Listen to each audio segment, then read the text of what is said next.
Welcome, doctors, to our PLAB 2 preparation series. Today, we're exploring the key differences between infection and colonization, as well as important decolonization and preventive measures. First, let's clarify the difference. Colonization is when microorganisms are present on a body surface, like the skin, without causing disease or symptoms.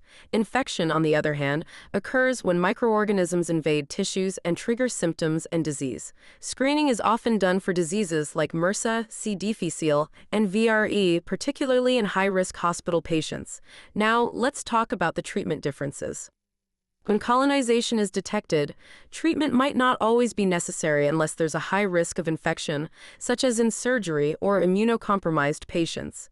In these cases, decolonization treatments, such as topical antibiotics, may be used. However, if infection occurs, systemic antibiotics are needed to treat the illness and prevent complications. For decolonization, strict isolation and preventive measures are crucial. Isolating colonized or infected patients in single rooms or cohorting them with others who have the same infection prevents cross-contamination. As a doctor, you should explain to your patients that these measures protect them and others from further infection. When interacting with such patients, healthcare workers should use personal protective equipment like gloves, gowns, and sometimes masks. You can say, "I'll be wearing protective gear to ensure your safety and prevent the spread of infection." Another key step is rigorous hand hygiene before and after patient contact.